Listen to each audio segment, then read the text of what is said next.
Hello guys, and welcome to another one of my FortNite videos. I'm going to be going through my first 10 trips into Challenge the Horde mode, just to give you guys an idea about how it is, how it works, what I experience, the type of waves, the type of rewards, all that kind of stuff is coming here. On my very first trip in here, I went in with Heavy Base Kyle because I figured it would be the easiest, most casual way to complete it. It didn't really feel that way, to be honest. There was like the wave spread, the spawn spread was just too crazy, and the modifiers that we got on the opponents really meant that we wanted to take them away, further away from the bases, because we had exploding death burst and you just don't want to have that near your base where everything is going to be blowing up. So we took and did what we would have been doing in a Survive the Storm or any kind of like casual Atlas. Build defenses where the husks spawn and just take them out there. It was 1,000 times more efficient than trying to make like some type of real base design. So that was like my first trip in here. It was really cool. Unfortunately, we ended playing it 3 players only because a single player dropped out due to a game crash, but that is pretty much just how it is. So the loot was decent. I feel overall the loot for winning these maps is okay. It's not like good. We're playing around 30 minutes for a map. You don't use any resources, but you also can't really take anything away from there, which means that you're gonna be leaving it in the same state as you came pretty much when you can't advance on your commander level and stuff like that. For the second time in here, I decided to go in with the Demolitionist because it appeared that the key to winning this was playing with explosives and placing traps wherever we had these spawns. So my idea was, let's go in with the Demolitionist and just go crazy, because Demolitionists really give you more time on your explosive weapons, and it was super efficient. It absolutely was. It was really fun to play. Of course, we ended up having some waves with loads of these area shielders, and it appears that a lot of the explosives just like bounce off these shields that they're making. And I didn't really, up till this point, I didn't have any sploder waves in the game, so I wasn't really prepared for that, which means that I did the only stupid thing you can actually do in Fortnite these days, which is to ignite propane. So of course I apologize for that. It's like the one thing in the game that still requires just a little bit of brain capacity is managing the sploder barrels, and I failed on that. So lesson learned, really. I mean, there are many ways to play Challenge the Horde, and I'm not saying that you can't go blowing up these propane flasks. We had loads of games in here where we did it on purpose, but if the group concept is we're building bases and you blow up these exploder things and you don't have any communication about it, obviously it's a bit embarrassing. So yeah, that happened for me. Second time in there, I blew up a trap tunnel. So yeah, I always feel bad when it happens, because it's like, it's okay if you're a noob. When you're playing in a Twine Peaks level map, it's just not okay unless you're like on level with the others about this is the stuff that we're doing. We're going crazy pants, we're going explosive style fun, then of course it is the only way to go. After this map, I found out that it's really not needed to go in there with the Demolitionist, so I figured, alright, let's try with the Reclaimer. It is probably like my highest DPS all-around character, because we have the Teddy Towers, we have the Shock Towers, and since like 80% of the damage was being done from traps anyway, I figured, alright, so I can go in with the Hopper, Machinist Hopper, or I can just go in with some towers as well. So it was the Shamrock Reclaimer, and ever since this third mission in there, that has been my go-to hero, because he generates these fragments. The new Shock Tower is more horrible than I ever imagined. The duration on it is just annoying as beep.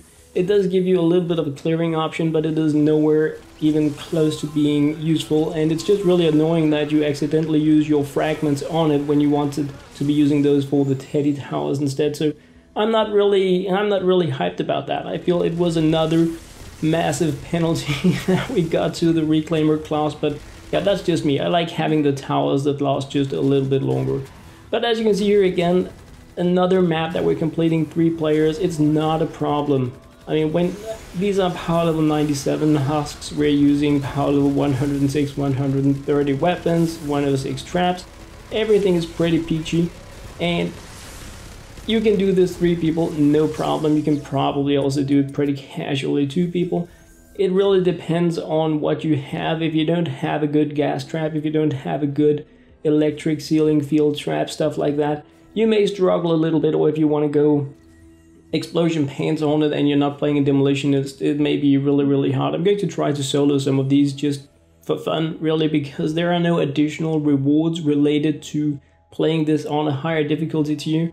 I've played up to, I think, challenge 22 or something, and the rewards were the same, so it's a massive downer to play this in a harder challenge mode because you get no additional rewards, and it just takes a few mistakes to completely lose the game or not take out the mini bosses, because unfortunately I also experienced that if you don't manage to take out the bosses due to, yeah, I don't want to go there, but if you don't manage to do that, then you also don't really get the skill points. So that's another thing you really want to be keeping in mind. The only real reward you can get until you are capped are these skill points, and you don't get them if you are unable to take out the mini bosses, and doing that solo style may be a little challenging.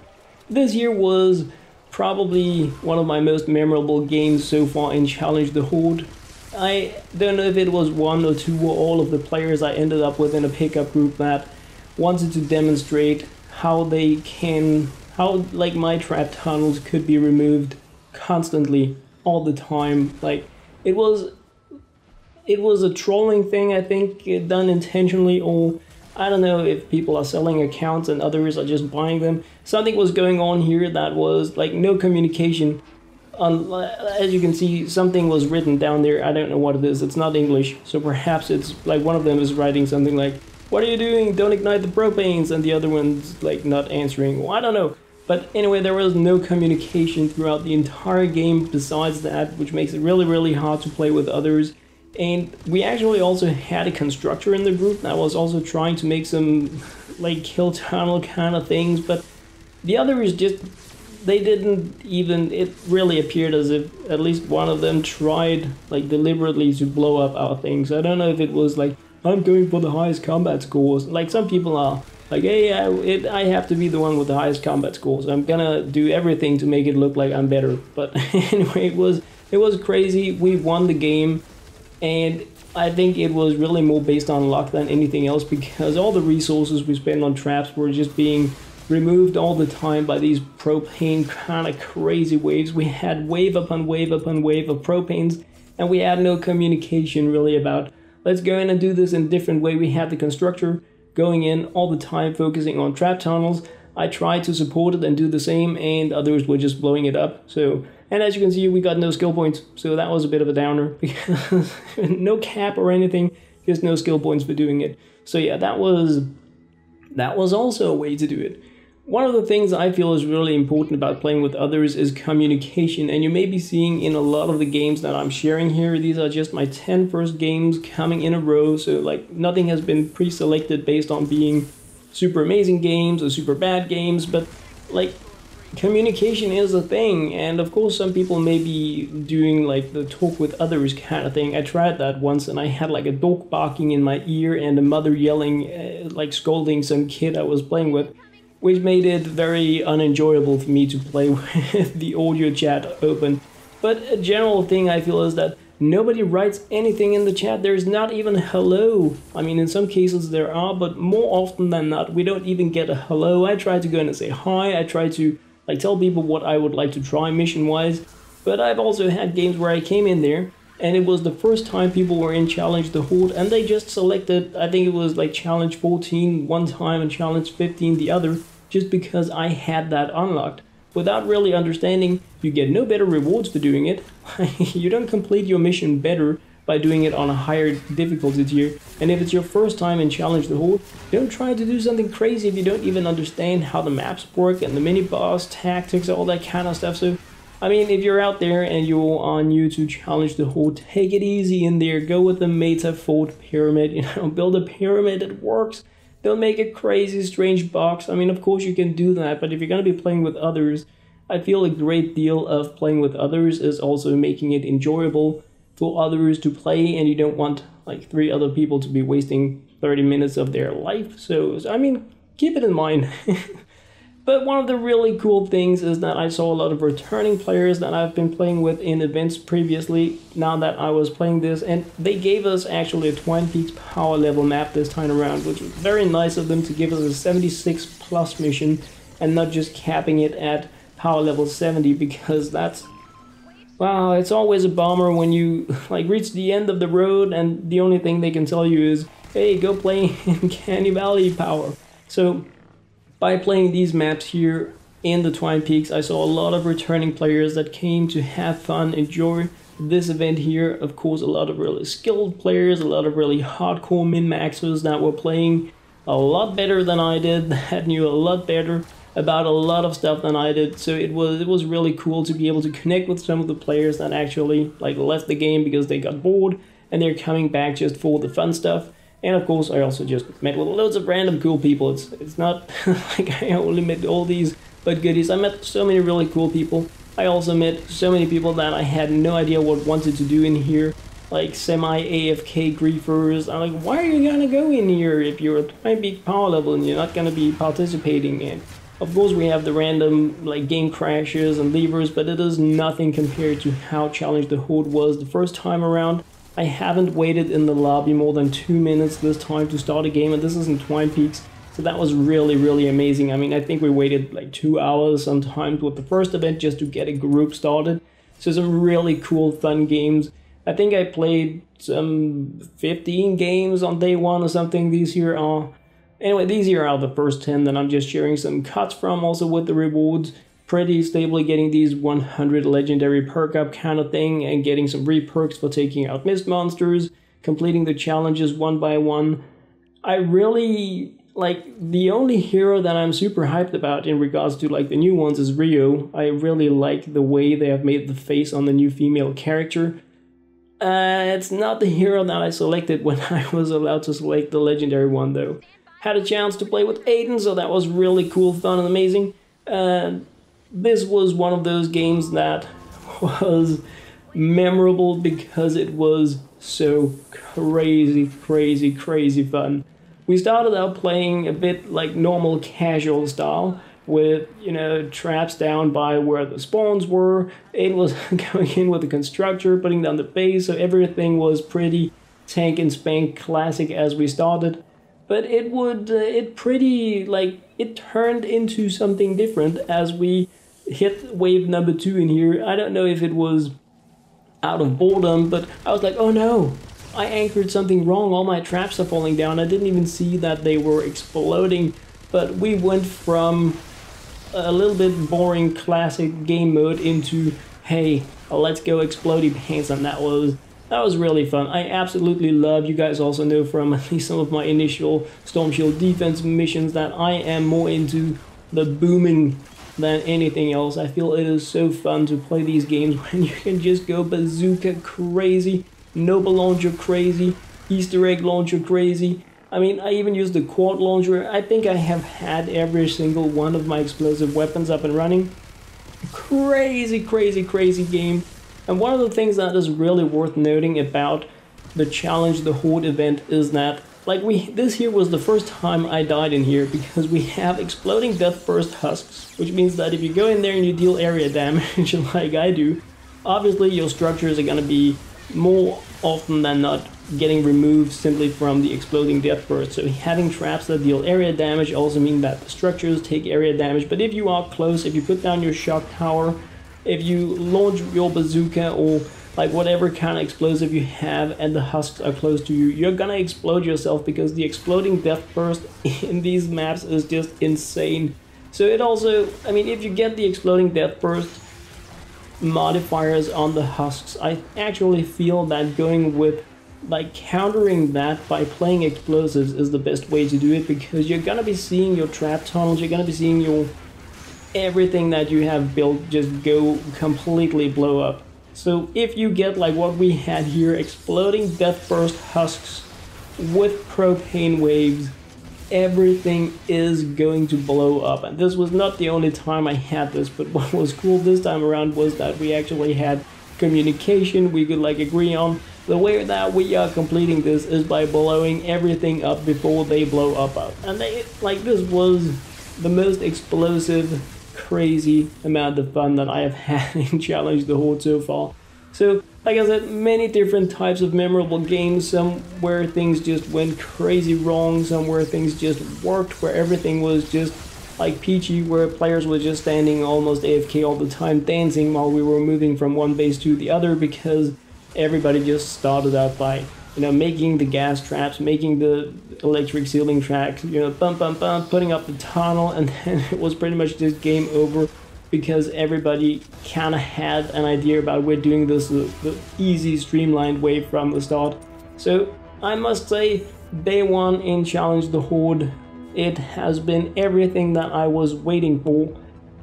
I would like to say and more, but really not, because I'm not hyped about the weapons and the heroes. Obviously I haven't like really tried them yet. I've only gotten some of them, but they don't feel as interesting as what we had before.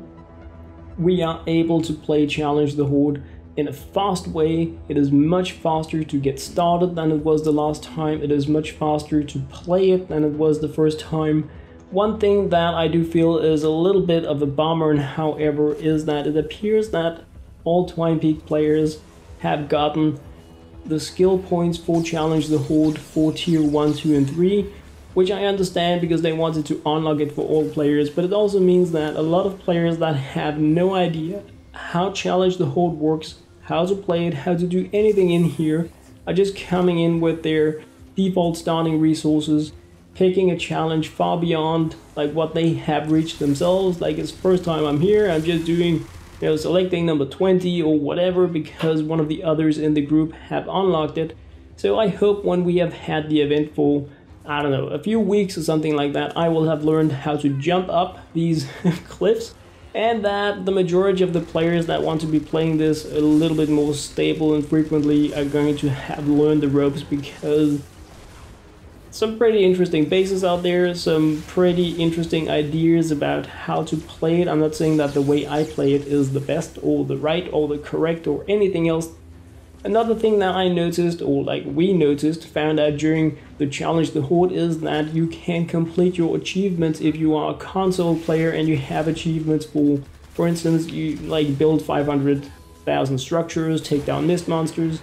That stuff actually is counted when you are inside Challenge the Horde. So since you have pretty much unlimited resources, it may feel like you have few resources, but they don't as such cost you anything. You don't even need to farm to get them. They're just given to you based on skill points all the time. You can actually go in here and build like crazy to get your building achievements up and running, if that is like a thing. It has been a while since I completed my 500,000 thing, but anyway, you can do it in here as well. It counts, and so does the mist monster kills and all that stuff. So if you are in need of that, you can just go in here and build like crazy. Of course, you know, keep in mind that you're playing with others and all that kind of boring stuff that everybody should know, but you can like build extras if you are on a roll and you are crazy, OP, insane, strong.